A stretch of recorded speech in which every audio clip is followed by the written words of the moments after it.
alaikum jama'a, barkanku da wannan lokaci, barkanku da warhaka. Yusuf ya sake dawowa. A yanzu ba tare da ɓata lokaci ba, za mu yi karatu ne akan CPU, wato ƙwaƙwalwar kwamfuta da kuma sassan da ya taru ya haɗa shi. Wannan dai CPU a taƙaice ba tare da dogon bayani ba shine ƙwaƙwalwar kwamfuta, wanda duk wani na'ura da ke tattare ke haɗa kwamfuta sai da wannan CPU yake aiki. In CPU baya aiki, ba za mu iya aiki da su ba. Muna da power supply. Me wannan shi power supply ɗin? Shi power supply wata na'ura ce wanda wutar lantarki ke fara shigan shi kamin ya bada dama wajen kunna kwamfuta. Kuma ita wannan na'ura idan wuta ya mata ƙarfi, ita fara ƙonewa. Maimakon wuta ya shiga direct cikin kwamfuta kawai ya ƙona kwamfutan gaba ɗaya, to amma zai shiga cikin wannan na'ura. In wutan ya mata ƙarfi, na'urar za ta ƙone, ba ta affecting kwamfutan ba.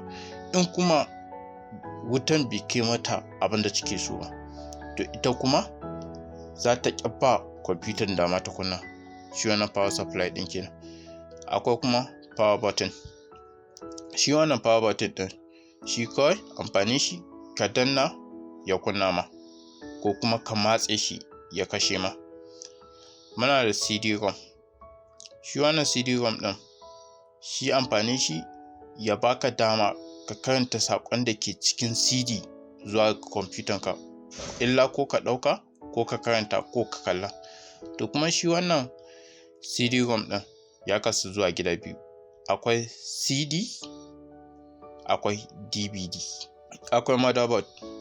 Wannan shine injin ɗin kwamfuta, wanda sai injin na yi tukunna duk wani abu ma zai iya. Saboda injin ne zai baka dama ka kunna.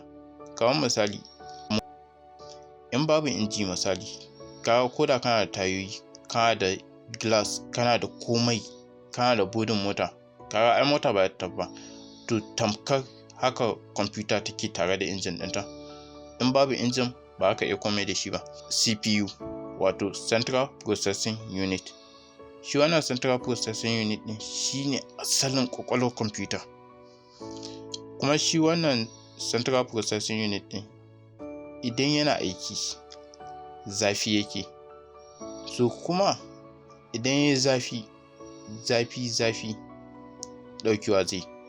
To sai suka ce bari su fito da wato cooling fan, wanda ita za ta dinga sanyaya wannan zafin da CPU ke yi saboda kwamfutar kada ta ɗauke. Yanzu misali, kai ne kake aiki sai aka ce ƙwaƙwalwarka ta yi zafi, me kake buƙata? Hutu, ko kuma ka sha abu mai sanyi ka sanyaya ta. To shi abin da zai sanya wannan CPU shine cooling fan, wato fanka, wanda idan muna amfani da kwamfuta wani lokaci za mu ji tana fitar da zafi. Me ke taimaka mana tana fitar da wannan zafin? Fankan nan ita za ta dinga ɗauko zafi tana turo shi waje, tana ɗaukan iska mai sanyi tana kai mai ciki. Shi yasa za mu ga mun daɗe muna amfani da kwamfuta ba ta ɗauke ba. Amma tabbas in fankanka ba ta aiki, za ka iya ba kwamfutanka ƙasa da minti 5 zuwa minti 5 sai ta ɗauke. Akwai wato random access memory. Shi wannan me amfanin wannan random access memory? Shine yake ba mu dama kwamfutar mu ta dinga sauri in muna aiki. Kuma kaɗan daga cikin matsalolin da in wannan RAM ɗin baya yi zai iya jawo ma kwamfuta. Misali, ka kunna kwamfutanka ka ji tana ƙara kamar ka ɗaura abu akan keyboard, kuma alhalin baka ɗaura mata komai ba, matsalar RAM ne. Ko kuma ka kunna kwamfutanka kawai ka ga ta yi blue, ba ta nuna ma komai, amma kuma dukkan alamun da za su nuna ma kwamfuta a kunne take sun bayyana, shi ma matsalar RAM ne. Ko kuma ka kunna kwamfutanka ka ga ta yi blank, ta yi black screen, babu wani alamu da ke nuna hoto ko wani abu, shi ma RAM ne.